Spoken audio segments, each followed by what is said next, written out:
for last week. Thank you. Barbara, what?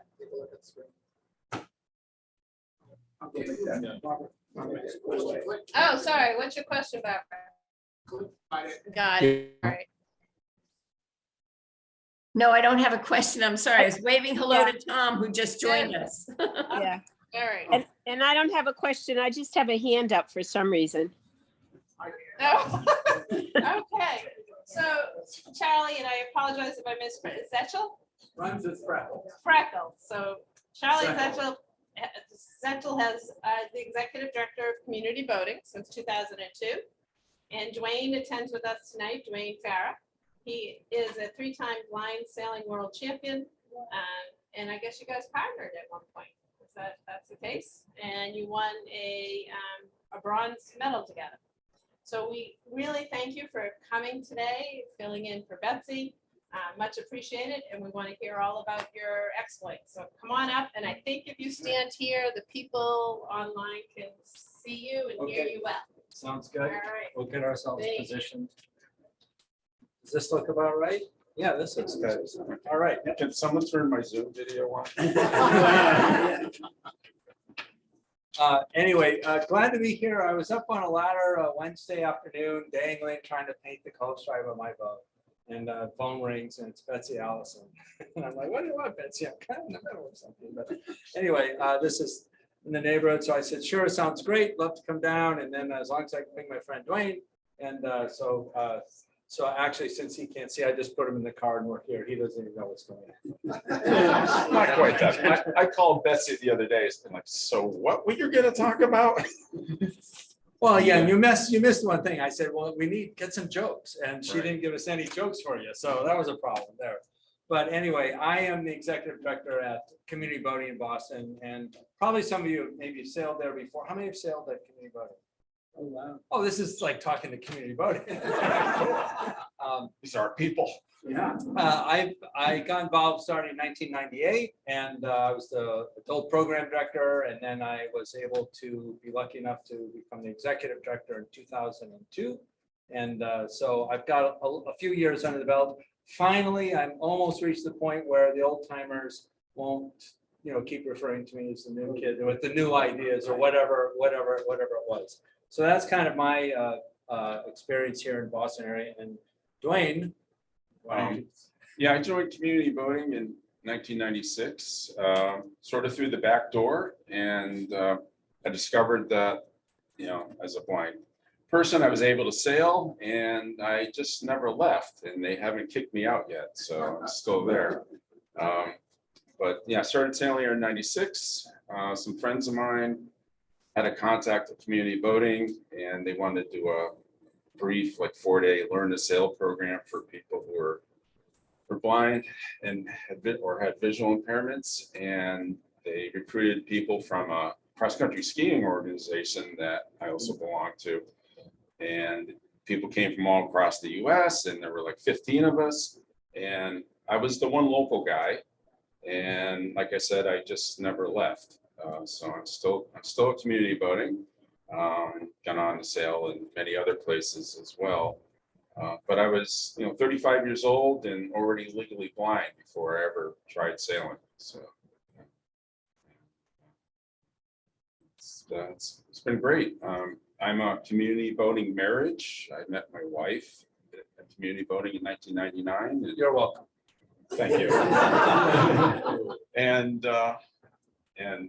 now one of my kids is in the junior program at community voting. So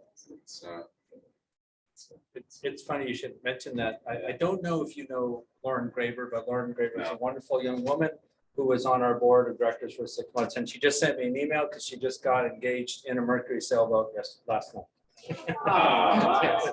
Which is I think of that. nice thing. Oh, I proposed in a cemetery. So. True story. That's a thought that counts, right? Not sailing related. Yeah.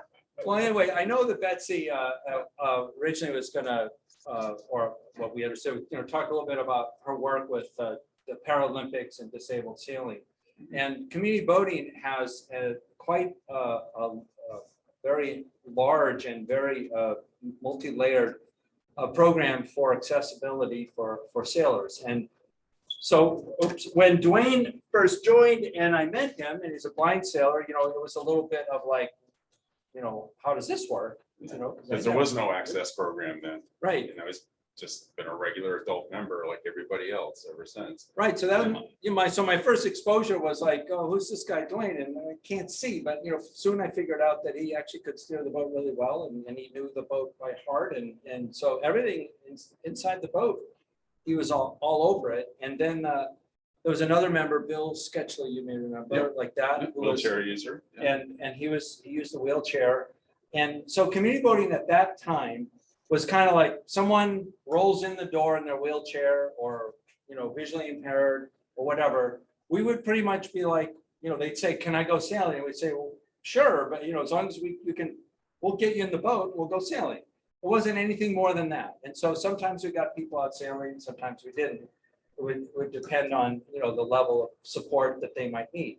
But in 2005, I had the opportunity to meet a bunch of sailors with disabilities at a conference, and they really made an impression on me because, first of all, of the scale and the level of their disability. We're talking quadriplegics and stuff, and they really spoke about the spirit of competition and the freedom you feel when you go sailing, and just how much it enriched their lives. And there's in physical disabilities, there's kind of people who have had maybe an accident, right? They fell off the ladder or some spinal cord injury like that. So they've had the experiences that all of us in this room right now have, being able to do things with our bodies.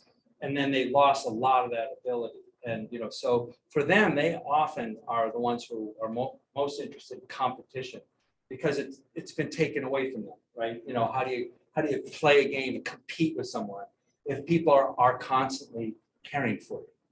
Well, let's be careful with this person. And so it's an interesting balance that you have. And one of those people at that conference looked at me. He had been at a disabled regatta in Europe somewhere, and I don't know what the boats were, but it was windy.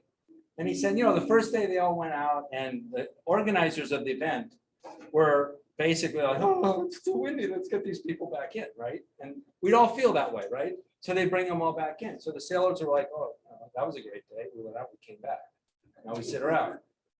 Next day they go out, wind pipes up again, really windy again. They cancel the races and bring it in. So he basically said, well, the competitors, they got frustrated with this. And he said they organized. And the next day they went out and it was windy. And the organizers, "That's it, you guys got to come in." And they just basically said, I just gave them the big idea. They were like, "No, we're here to race." And what he said to me, he said, "Charlie, look at me. What's going to happen to me? I'm already paralyzed from here down. What the hell are you worried about?" I mean, within some balance. And so that, to me, that opened up like, how do you address that one human need, that for that type of person. Now, there's other physical disabilities that often are tied to like, a disease, like MS or something. And that's often very different. And a lot of times people have that type of disability need. A lot of times what they need is just a boost in their life. They need an experience that is outdoors, it's refreshing. They need a sailboat ride. They need social activity. They are probably not gonna be like, "I want to win a sailboat race." They're gonna be like, "I want to be outside on a beautiful day and feel water spray on my face and have some of that experience." Right. So that was something. And then I met Duane. Duane's a little bit competitive. And that's when I started learning. I don't know how. I don't know if you asked me. I don't know what happened, but somehow I started being his guide. And 2000. Yeah. In 2000. So because competitive blind sailing was already a thing in Boston and internationally. So we started sailing together a little bit, and I had so there's a bunch of rules, right, in the boat. Like, what can the guy touch and do? Mhm. Not much. Like I can just, so I go into it. Yeah. Well, the rules currently, when we're doing blind sailing regattas under the international rules, we have teams of 4, 2 sighted sailors and 2 blind visually impaired sailors. And the blind sailors are classified based on the level of vision, whereas like someone like me who has no functional vision is called B1s. And then if you have a little bit more partial vision, you're a B2. And then if you have, say you're like legally blind, but you still have a fair amount of vision, you're be like a B3.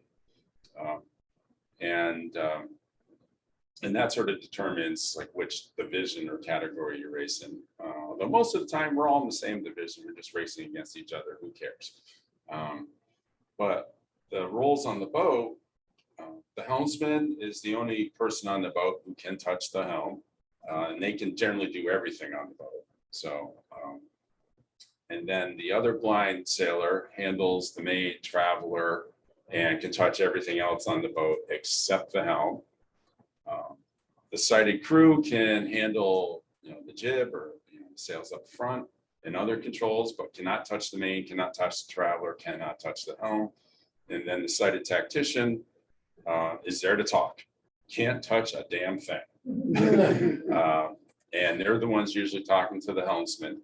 And so everyone's got a job on the boat, has a role, and and we go out and race, under the same racing rules as sailing. That's in fleet racing. There is another form of blind racing for match racing. That's that appendix CBS in the racing manual. And that is teams of 3 blind sailors with audible buoys and an audible tack indicator and no sighted guides on board. And it's match racing. And the audible buoys, let me demonstrate like this. So let's say the committee boat is over here.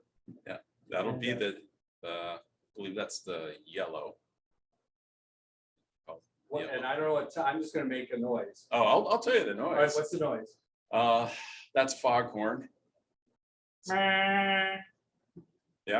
So they listen to that. That's how they'll reference where the committee. Then we got the pin end of the line. Yep. This buoy, That's the blue one. and it does what? We call that cops because it sounds like a French police car. Yep. Now the buoys can make more than, there's different sound, but these are the ones that we use here. And then we have the windward mark, Which is. out that way somewhere.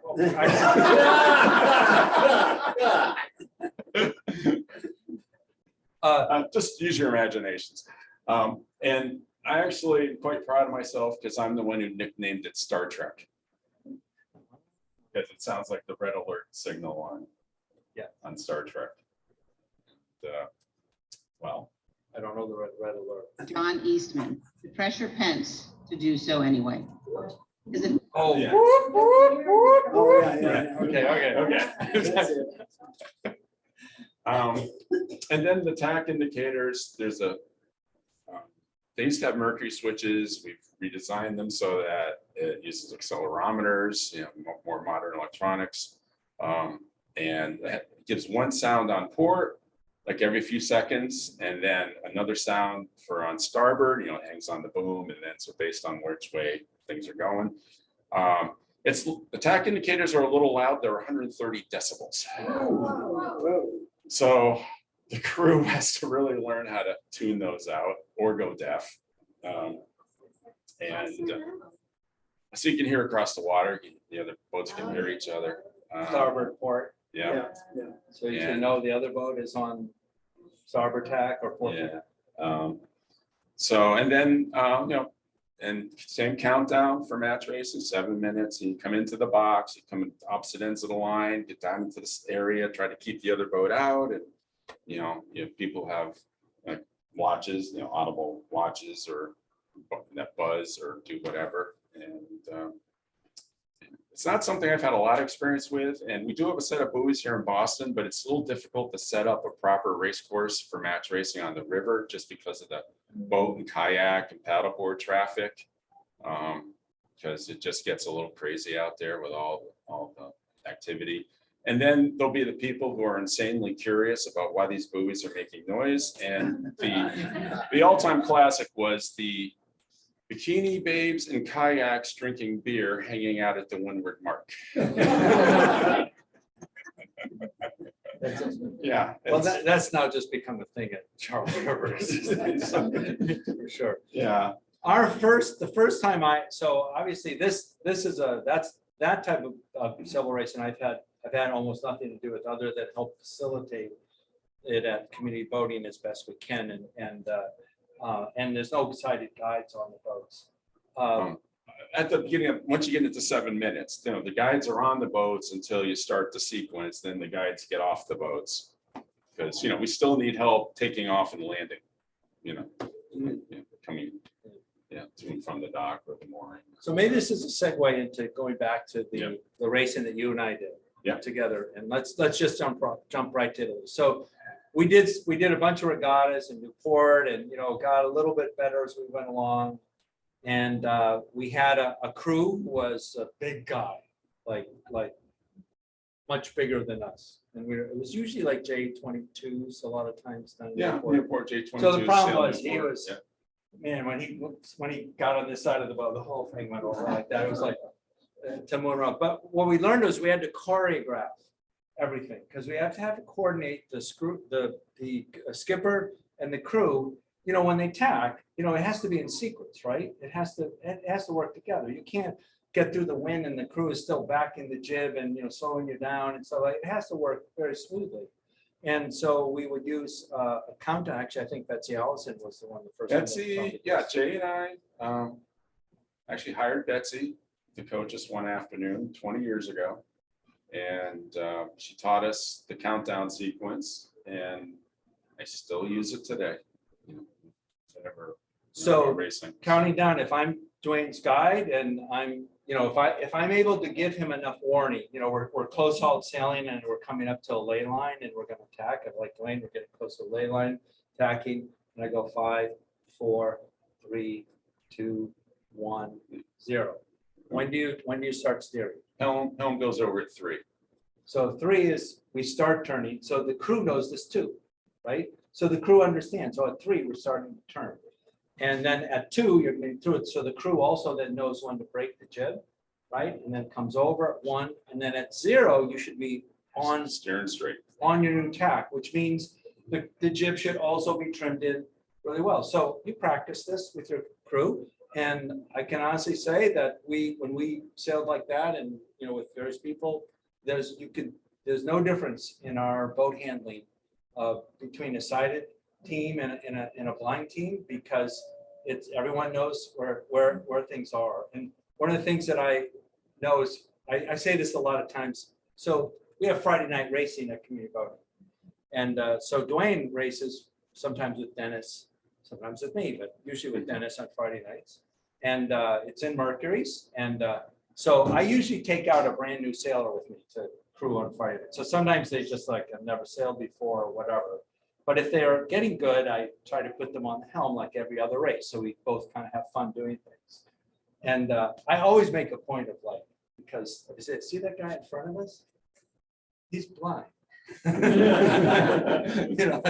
So don't give me excuses about oh, you can't do something. I'm like, the guy can't even see what's going on, right? especially when I'm going downwind. Yeah, so that's the famous picture for Duane and some others. Yeah. What's that? Face the wrong way. Yes. I face out the stern. Yeah, going downwind. Yeah. One of the It difficult. just worked. The Australians think we're nuts. The Australian blind sailors and teams, they did, the Americans, we're like the only ones who do that. And like the Brits and the Australians just think we're bonkers by doing it that way. But it works for us. They sail upside down.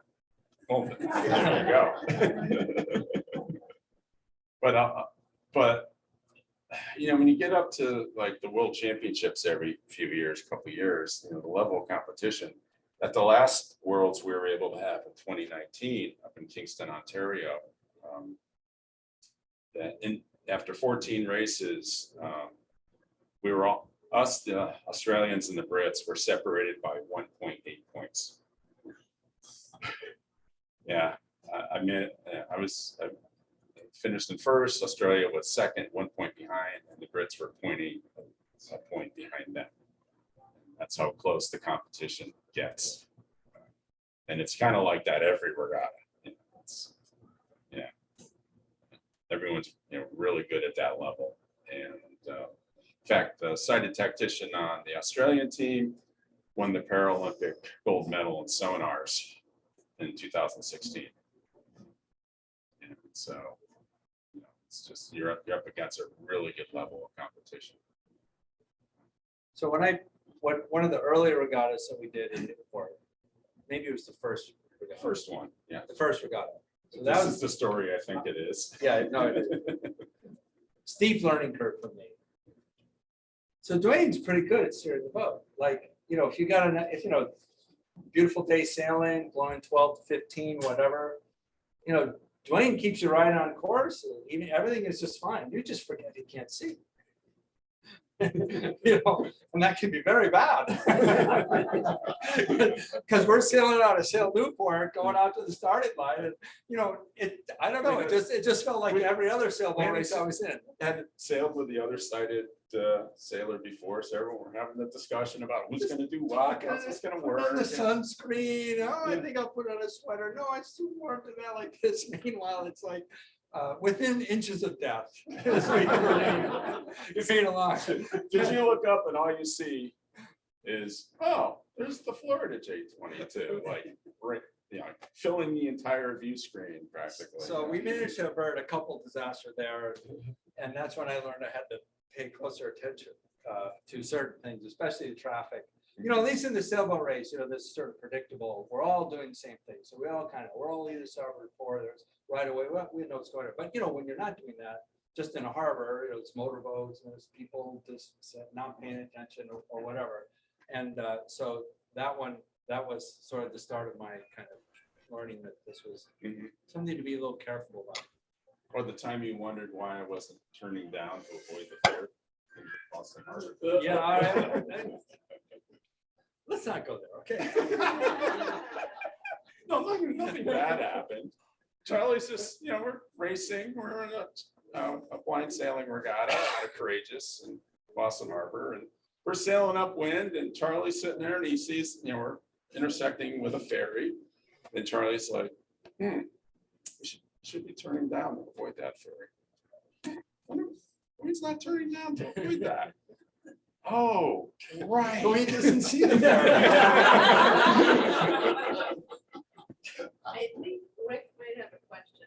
Oh, I don't sure. know We'll take the if question. We'll How do take we do this? questions, please. Go. Yeah, stop us from talking, please. How do we? Rick on Zoom, Oh, do you have a question? Oh, he put his hand down. Okay. All right, it's just, So I have a question. So Okay. when you get to a pretty high level like you guys are doing this at, do you find the sighted crew calling the sail trim at all, or is your ability to feel the wind really good enough that It's going down. no, The media's going, they're speaking. Sorry. You might wish to come. Bruce, mute yourself. Sorry. Thank you. No, all information is good. And, upwind, I pretty much can feel the boat.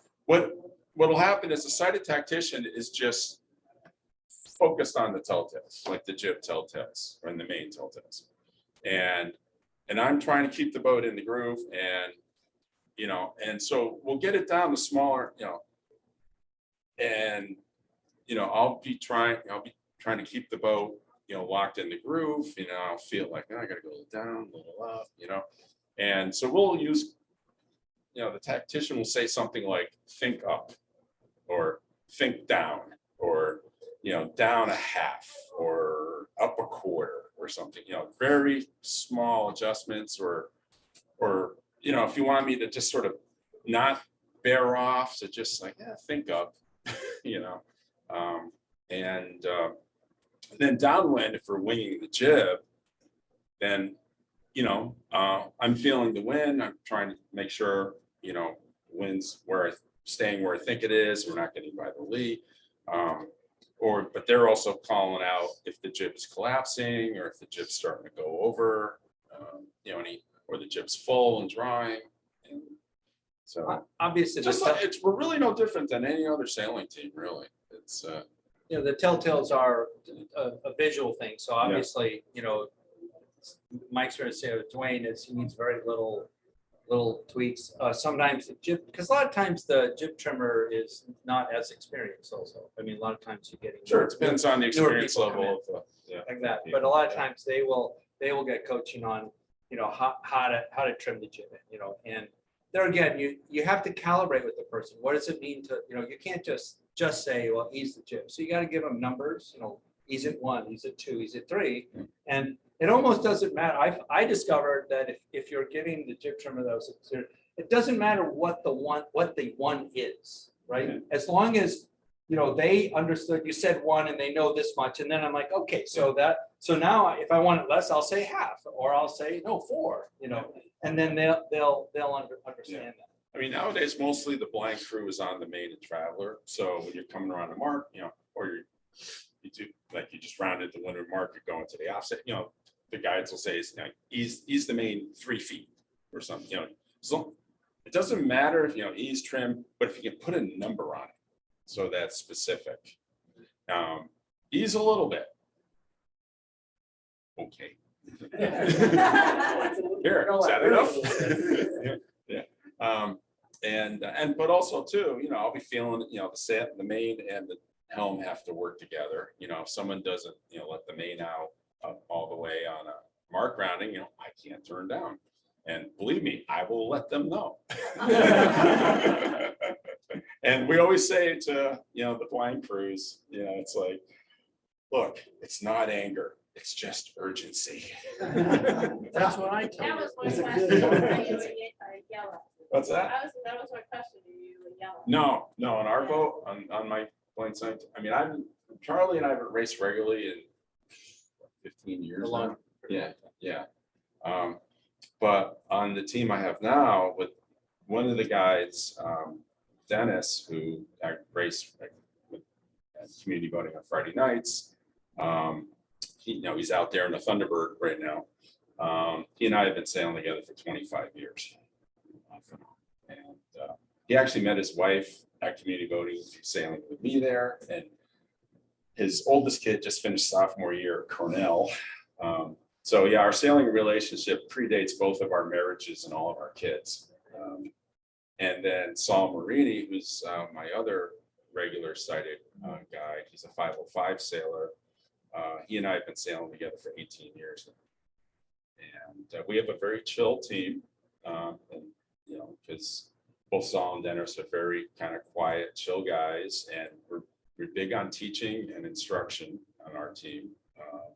And no, we don't yell. We tend to be the quietest boat out there.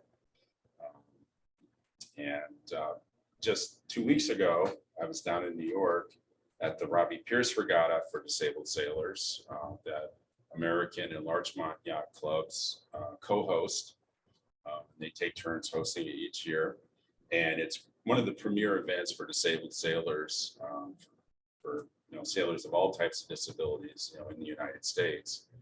And I was just down at that regatta, and my crew for the regatta this year was a 22-year-old, legally blind African-American woman from the south side of Chicago, who sails with the Jack Golden Foundation on Lake Michigan.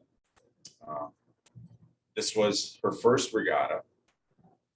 She's only been sailing a couple of years, and like the boat's called Freedom 20s or Independence 20s, or kind of an accessibility boat. Not the most exciting high performance boat you're ever going to sail on. And so this was like her first regatta and a more nimble boat. We were in ideal 18s, and we ended up winning the regatta. And she was only 4'9", 90 pounds. The serving tray trophies they gave out were about half as big as she was. And she had the experience of her life. This was because she hit off with my kids, and she actually ended up in the top bunk in one of my kids' rooms because they both were like musical theater, and they were falling asleep listening to Hamilton. And, and she just had she had a great Boston Blinds. I haven't talked about Boston Blind Sailing yet, but we paid for her to come out from Chicago. We paid all of her expenses to come and to attend the regatta.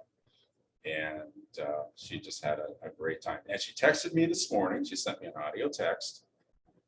And she was very excited because she was going to go tour a Sail GP boat today, because Sail GP is in Chicago. Those are the high performance, stadium, like the Formula One boats, for foiling, high speed, spectator racing. And she was going to have a chance to go out, not sail on one, but just get on board one. And she was like through the moon this morning. And that's one of the reasons why we brought her out, because we just wanted to kick the door open for her.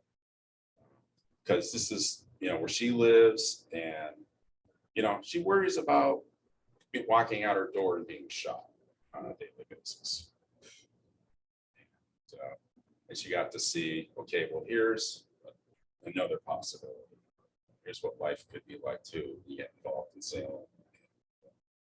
So yeah, it was. So we were really happy we could do that for her. We had a great time, and she got bling merch. And I think we all relate to this as sailors, and certainly with regattas, Duane and I and other crew members, we've stayed in so many different people's houses, over the years, because, it's just the way regattas go, and people put you up and host you. And sometimes we're getting closer at times. So I'm leading into to your story. So, sometimes it's interesting because you show up at someone's house and you're like, you've got a crew of some blind people. So if you're not blind, you got to figure out where the bathroom is and where the kitchen is and where things are. But if there's four of us together, we got to sort that out. So just a little bit of orientation to the whole thing. But I'm gonna ask Duane to tell you the story. I had nothing to do with this before I got going, and I'm gonna just let you take it away for the beginning. okay, we used to do an annual blind sailing regatta at Sail Newport every year. And this is back in the 90s. And so we'd meet at what used to be the Music Hall Cafe in Newport. And then you would show up there and we'd get our housing assignments, like an address and a key. And so we, my guy Dennis and I and a couple other people went to the house that they gave us the address, gave us the key. Now the other two people had gotten there before us, and they tried the key in the door and it didn't work, but the door was unlocked. So they figured, okay, it's fine. So they go in, and the blind sailor who was staying there with me and Dennis, he gets settled. He actually goes up into one of the upstairs bedrooms, goes to bed because it was getting late at night. Dennis and I show up at the house, the other people over there, like, great, lovely. We go in, we go down in the rec room, we figure out, we turn on the TV, we're just hanging out, relaxing for a little bit. And then the door to the basement rec room opens up from like the garage, and this elderly woman sticks her head through the door and she goes, "Who's here?" And we say, "Duane, Dennis, and John." "Who the hell are Duane, Dennis, and John?"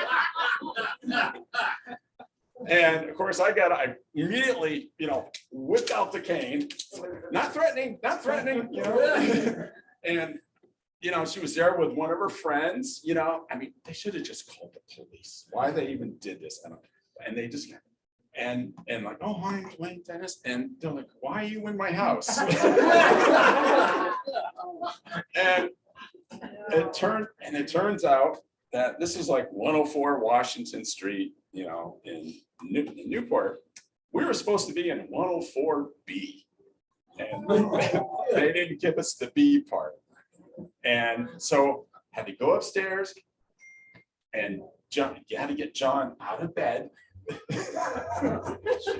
And the woman's like, just leave. I'm like, "Okay, sorry. And we figured out, okay, we're supposed to eat that one over there. Okay, great." And we're just like, "Oh my God, And, so the next day, we went out, did the racing, and as soon as we got out racing, we went to a florist, just bought like a big bunch of flowers and just went back over to the house and knocked on it. I was like, oh, we are so sorry. And she was very nice and gracious about it. And it turned out fine, but yeah, sometimes you got to be careful when you're staying at people's houses, so you don't know. I just want to say, I just want to mention that there has been blind sailing in Boston since 1978. And it was started many years ago over at Treasure Island, then moved over to Courageous. A gentleman by the name of Harry McDonough founded it. And another gentleman, Arthur O'Neill from Swampscott, worked at the Carroll Center for the Blind, was also involved with the program. And they ended up creating a program called Sail Blind, which still exists in recreational form today. Arthur retired many years ago. And then in 1992, New Zealand wanted to organize the first, blind sailing competition. And that's when we started, blind sailing competitions, here in Boston and New England. And it's been going on ever since. I joined in 96. In 2016, the Carroll Center didn't want to be involved with the competition side of the program anymore. Now they just do recreational. So we split off and, it kind of mumbled around for a couple of years. But in 2019, we created a 501c3 nonprofit called Boston Blind Sailing. And we run weekly practices here in Boston. And our goal is to just promote blind sailing everywhere, anywhere and everywhere. And like I said, we brought the sailor out from Chicago to attend the regatta. And so we're here, we're sailing. And one thing that would be really great is if we could get blind sailors like out on bigger boats, like out in the harbor or a little bit offshore, because that's, unless you're rich enough or people who have such boats, you just can't get out there. And so that's one of our goals, is to just increase, that level of participation. One of our blind sailors is trying to put together an all-women team of mostly visually impaired people with a couple of sighted sailors, and with the plan of trying to do the Newport Bermuda race in 2024. One of our sighted guys, our vice president of Boston Blind Sailing, and one of our sighted guides, and someone I've been working closely with for the last several years, Grace Olson. She'll be on the starting line for the Newport Bermuda tomorrow. She's on an all-women team out of Connecticut, and everyone else Grace is 29, and pretty much everyone else is old in their 50s and 60s, but she's the kid on the team. And so she's going to be doing Newport Bermuda starting tomorrow. And Etoile, Etoile. I think that's how you pronounce it. Yeah. And so we're always looking for opportunities to get blind sailors, just out sailing in larger boats, offshore, out in the harbor. We also have the opportunity to take part in the weekly Tuesday night racing at Courageous in the Rhodes 19s too. They let us. South Boston, I think that was, it may have been Treasure. It was a long time ago. It may not exist anymore. Yeah, they've moved over to Courageous not long after starting up. There's another blind sailor in Boston area who also sails in Newport a lot. Matt Chow is in Newton.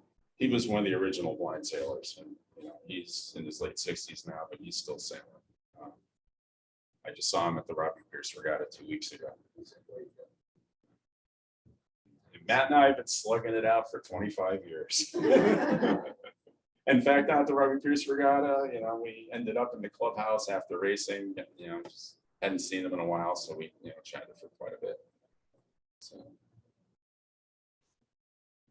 Well, I think that's pretty Unless- much, unless there's any we questions. can reminisce for a long time. Yeah, but we can go love on to and take on. questions if there's. I don't see anyone. Frank? Hi. On the tack indicators. Mhm. Is that constantly sounding? Yes. 130 decibels? Being like constant? Like every several seconds it goes off. It's not like constant, but like every 5 seconds it goes off. And yeah, beep, beep, beep, and port makes one sound, starboard makes a different sound. Yeah, We for a while, we were doing, as community voting, we were working with Olin College of Olin Engineering. College Engineering. And they, were doing this as a project with some of their students to try to like come up with things other than this, deafening sound. There could be something that you Yeah, and just wear in your upgrading the ear equipment. that's, gives you the same information without, Right, Yeah, like a vibration. right. But it's all about developing the technology that includes hardware and software and then put it into a package. yeah, that because the works. original hardware was created in the late 90s in Italy, and it's actually an Italian system. And so we were just working on just upgrading like the buoys, making them more robust. I killed one once. I ran it over good, and needed a new radio receiver. We had to get a remote control for the system because you can turn the buoys on and off with a remote. But we had to get a replacement from Germany, but the company in Germany couldn't ship directly to the US, so we had to call. One of the blind sailors had a friend who lived in Germany, so we called them and they brought it to a different country, and then they were able to ship it from there back. It's just so yeah, when you needed parts for this system, it got to be a little bit of a nightmare. We first witnessed that because we were racing in a world championship in Lake Garda, Italy, which by the way, if you ever had a chance to go like, just Go gorgeous. sail there. Yeah. Really, really fun sailing. And I don't remember. I think it was like the last day we were there, and we were, what is this going on? It was They were this, demonstrating. but there, it's like you need to have a cleared safety line. No one can, they had a perimeter, Yeah. and it was, a big area that was set up for 2 sailboats to race. And we struggle on the Charles River because there's so much kayaks and rentals and boaters. Yeah. Really. It's a well-used resource. Put those noisemakers on every boat. It'd be really cool. You raised the money for that. Yeah. So in this neck of the woods, Yeah. by which I would include Marblehead, Rogers Bay, Boston, Newport. Yeah. So how many regularly sailing blind sailors do you guess there are? There's not a lot of us. Mostly we're all kind of centered around Boston and the suburban area. We come in and sail here in Boston. When we used to do our regatta in Newport, it was basically everyone in Massachusetts picked up and went to Newport for a weekend. And then we'd get teams from Florida, California, Canada. We've had a blind sailing regatta community boating like 5 of the last 6 years, with sonars, and try and get, now the pandemic has eased up somewhat, I guess. Try to get the Canadians back and get some folks from other parts of the US. But we're the biggest program in the US. We're the most organized. We have the most guides and blind sailors. We have probably here about a dozen, and this is, racing. There's blind sailors who just sail recreationally through the Carroll Center. So we're always picking up new people here and there. We have about, a dozen regular blind sailors, in our program right now, and maybe 2 or 3 times, double that with guides, other volunteers. My wife, she has a accounting background and sponsored research administration and for Cambridge Health Alliance, and I'm the treasurer for Boston Blind Sailing, so she gets roped in for financial stuff for our group every once in a while. You really need some organizations, so community voting is one, in terms of, we have a facility, so pretty much we're open, but Courageous also is in a great resource for it. But it'd be good if yacht clubs were able to do it, but it's not easy. There's a lot, just like organizing any regatta, there's a lot of work that goes into it, and you have guests coming in. You have to make sure that everybody has a good time and the racing's good and all that kind of thing. You need a fleet of one design boats that are, kind of equal, and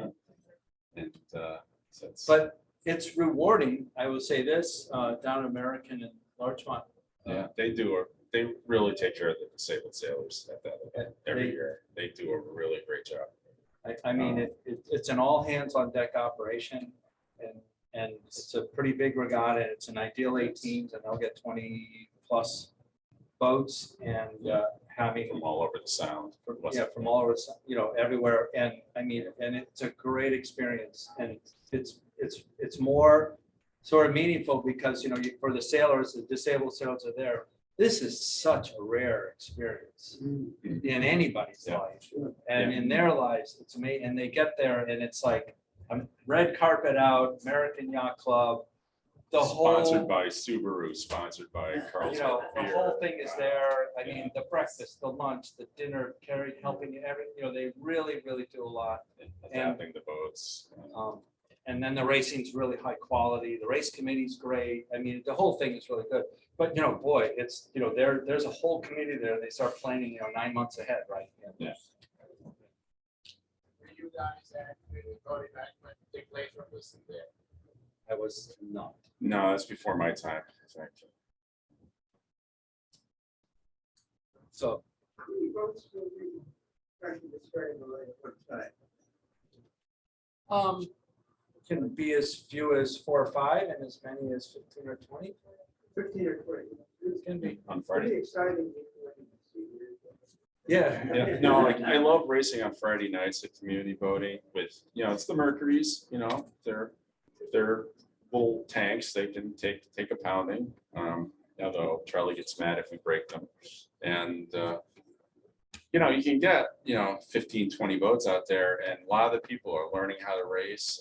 But the Tiller Club there, does a lot of learning the race clinics, and just the level of competition I've noticed the last several years has steadily increased. And I wouldn't trade that every Friday night for anything else, because that's great training for me, because Dennis and I really learn how to get in sync with each other. We're very competitive. We're fighting for position at the start. I just ignore all the other boats around. I just focus on listening to him. No, a lot of blind sailors, if they have some vision, like if they have like some usable vision, they have a tough time helming sometimes, because starts just freak them out, because they see all the boats coming this way, that way, and they're just looking around. And what I do, even when I had some vision, my head's down. I'm in the boat completely, and I'm just focused on the boat and listening, to what my guide is saying. And I've been doing it long enough that I also have a very good sense of, okay, here's where we are on the course. This is what's happening. This is what's going to happen. Okay, we're going to be doing this next. You had mentioned earlier, so B1, B2, B3, type of thing. So sometimes, we've raced together. There was one incident in the World Championships in Pelagic, Italy. We were in the B3s. We were in the B3, and we're getting to the mark, and the blind crew on the other boat is like, no overlap, and we were like, wait a minute, this is no, you can't call that overlap. The helmsman on the New Zealand boat looks over and just says, no overlap. Yeah. Well, probably had 20/20 vision in like 20 degrees, So if he's looking straight at it, you can see it perfectly well. But there's the vision going, across the whole spectrum of eyes, and then there's the acuity of it. So some people could perhaps have, with glasses, a decent spot of vision, perhaps, in the center of the spectrum, but then they're not have anything. So that was like, I think you were a little bit like that when we first started. Yeah. And it was, and what I know, and I learned this like with Duane, is like, if the sun was behind Duane and I'm standing here, I could walk up to him and he'd be like, hi, Charlie. And I'd be like, what's going on? Yeah. But if the sun was in the other direction, the light, it wouldn't work. You wouldn't see it. So that was, Duane and I are good friends, and obviously I can have a certain Leeway. Leeway. Yeah, leeway is the right way to do it. Yeah, Andrew really takes advantage of that. Or Charlie's operations director, and also my good friend Andrew, he'll walk up behind me on the dock and he'll just, he'll go do like this. And then he'll go, blindness check complete, still blind. And he'll walk away.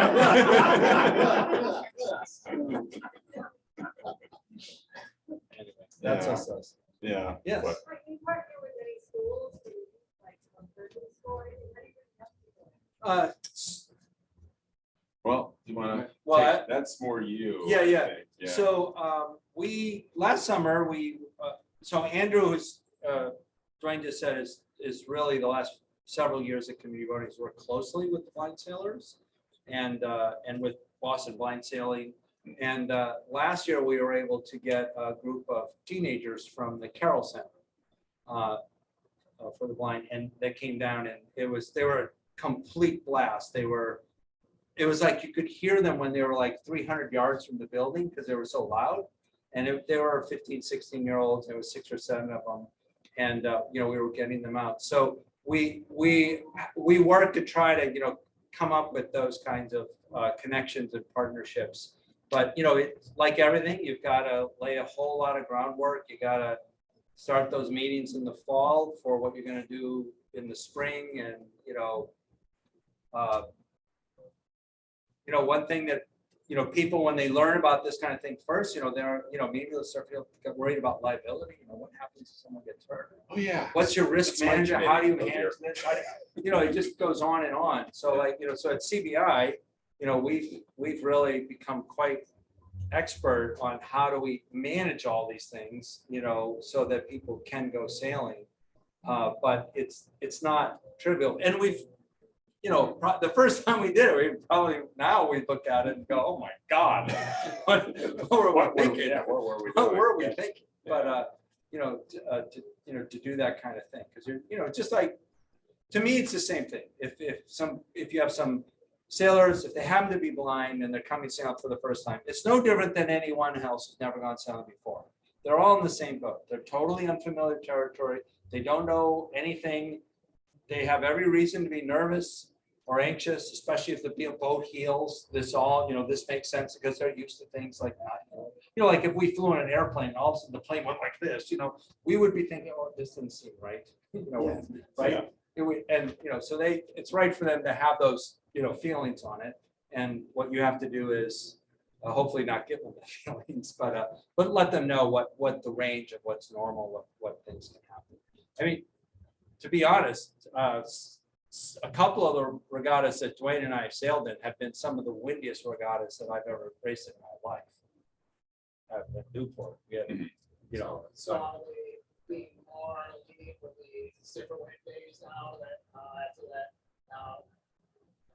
like, so the ones where they cancel the races and we decided? Oh, yeah. Well, sorry, go ahead. Well, I would say, I mentioned, the Robbie Pierce regatta. Robbie Pierce was one of the pioneers of disabled sailing here in the US and helped get disabled sailing in the Paralympics originally. And he had multiple sclerosis and so he was definitely one of the pioneers. And once, disabled sailing got into like the Paralympics, then it's like, a lot of that, went away because, all right, this is like the real thing now. And so no, I mean, if the winds get a little, you do have to be a little bit careful, especially with like quadriplegics and people with limited, mobility. If it gets too windy, they get, it gets overpowering and you start endangering people, and that's not good. But it has to be blowing pretty good before they decide to keep us on shore. I know, in the regatta last year, the second day of the regatta, it was blowing pretty good. So yeah, that's really not much of an issue anymore. Unfortunately, sailing is not in the Paralympics currently. We're trying to get it reinstated for Los Angeles in 2028. It was dropped after Rio in 2016. So World Sailing's trying to get disabled sailing, back in the Paralympics. We're all hoping to hear from Betsy Allison any day. Yeah. That it's back in. I'm curious Yeah. if you learned any particular lessons in teaching people with sighting difficulties when you teach people with sight. Is it affected or changed the way you think? Have you learned to teach people better ways? I'm gonna interrupt, can you repeat the question? I just started texting the people on the Zoom, Oh, can't oh. hear the questions. The question is, have we learned things about teaching people, from sailing with blind sailors, have we learned things about teaching sailing for other people or just learning to Just sail? teaching sighted people, just vice versa, I guess. Yeah, we've learned, we tell the sighted people to close their eyes. Here, put this blindfold Put the on. blindfold on. Now it all works fine. I mean, when you get someone who's a new sailor is a new sailor, and there's so much that you can teach them. And it really, I think just trying to get people to really feel the boat, don't, obviously I can't teach someone how to look at telltales. I can theoretically, but but I can certainly tell them how to feel the boat. When we had just this last Saturday, we're taking out a couple groups of new people, myself and one of my excited, sailing friends. And, I would say, if the boat is getting too hot, because you feel the boat flat and feel it slow down, I would just say, oh, boat's too high, pull the tiller away from the sail or, and then, so it's kind of very similar, it's. So in all seriousness, sailing blindfold, I think it's a pretty standard curriculum thing for coaches, for Yep. kids that are running the race. In college sailing, I think a lot of college sailing does it. Maybe US Yeah. sailing or one. Back when I was racing with Charlie, our other sighted team member, Art Kelly, was the previous executive director of community voting, but he's now the sail trainer at the Coast Guard Academy. And I asked him on a Zoom call during the pandemics, do you make him put blindfolds on? And he hasn't done it yet, just because of the time commitments that are already taken up by other parts of the curriculum. But, he's got that in his back pocket if he ever needs to use it. Plus they're sailing on, large, I think, pretty larger vessels. Yeah, they're 44 foot. Yeah. I would say, I'm going to say something, probably all of us were maybe kind of at a similar age. I had a really fun opportunity to sail with a couple of young women, just recently out of college. They came to an open house with them, and they enjoyed it. And I think they saw the value, and I think they're going to join CBI. And so I think I sold them on a membership. It was great. But the challenges were their cell phones. Yeah. It was I'd be like, all right, you're going to take the helm now. And I'm like, and you need to put the phone away.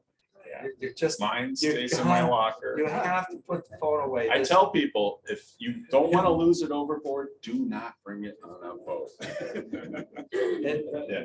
So for younger people that are tragically so incapable of almost functioning. And I have 2 teenagers, so I can relate. Without the screen, but it's actually a serious problem. Community voting, I'm like, oh my God, we have a junior program, and it's we spend time with ourselves, and we need to make sure the kids are cell phone free, because I don't know, I can learn something if you're constantly looking at a screen. And a lot of parents are get this, there's a lot of people like that, but not all. So that's one thing.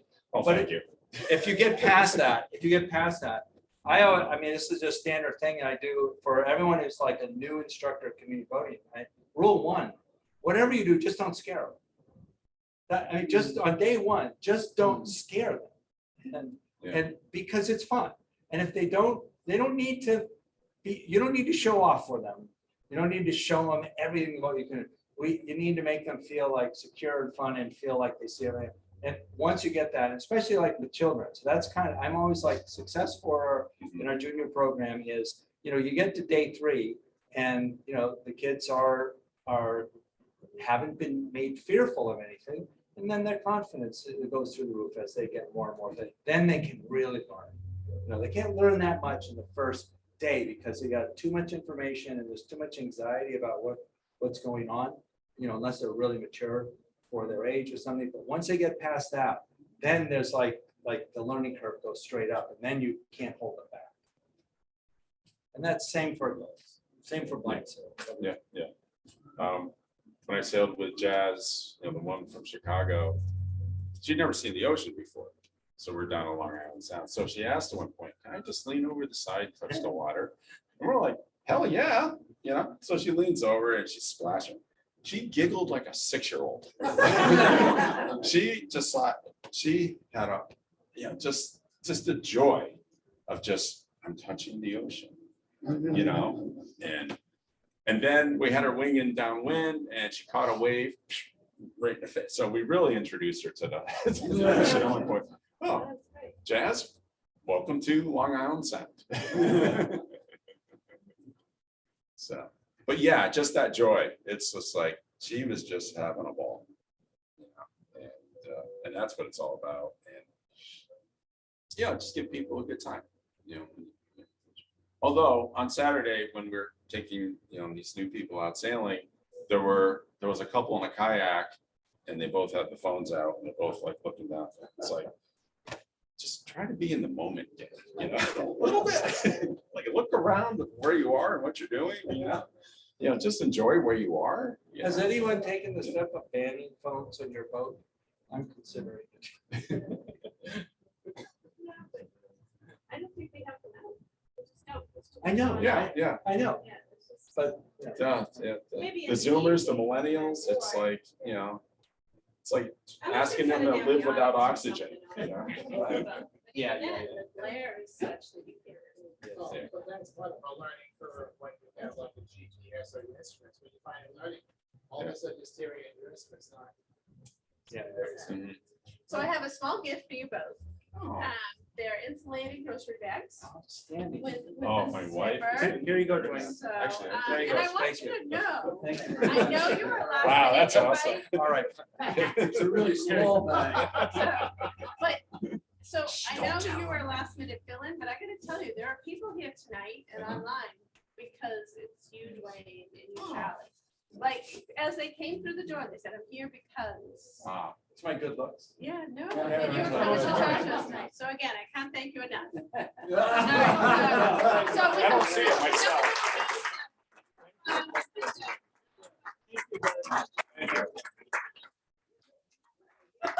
I mean, you know, so Betsy here. Allison, So, five-time all right, Rolex yes. Yachts Woman of the Year. I mean, what's she Show gonna how talk short I about, am. you know? All right, Wait, let's guys. get a picture. This is for our newsletter. All right. Which way am I facing? You're Good, doing good. good. All right. Close enough. All right. Full smile. Yeah. Good, thanks All again. right, And all I'd right. like your contact information. Okay. I think absolutely. we'll change our dinner to something different. Okay. Yeah. Maybe we'll just get a bunch of those out there. Send us some power. Nice. Sounds good. What could be So we'll better? see. Yeah. Yeah, tonight was a beautiful night. Thank you very much. You're welcome. Been a pleasure. Thank you, everybody.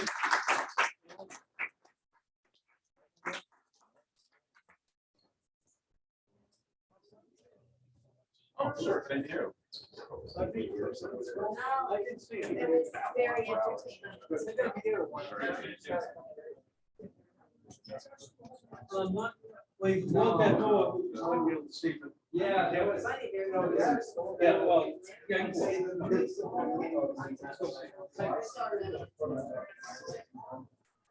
there were.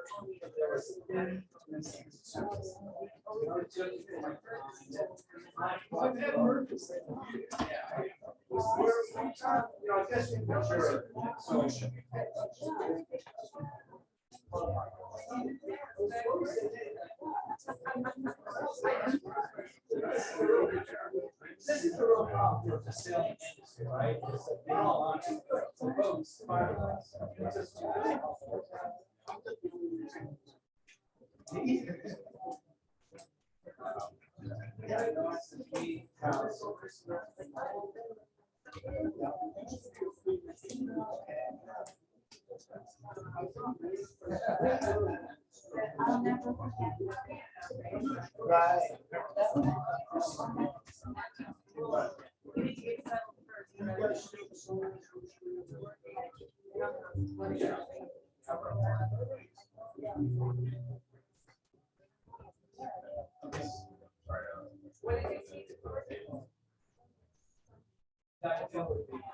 Who are you? Yeah, well, did you enjoy it? That's actually interesting. Sorry? Was it for us? Yeah.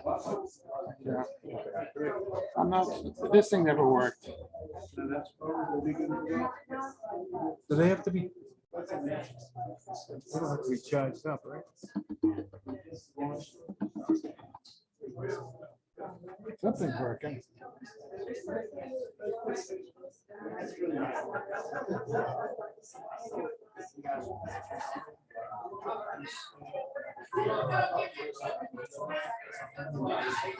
Greg, do you know the guy in the baseball?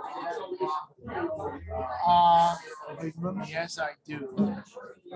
I can't remember. Yeah. Oh, I'm blanking at it. He actually said hi to me on the way in, but I was talking to somebody.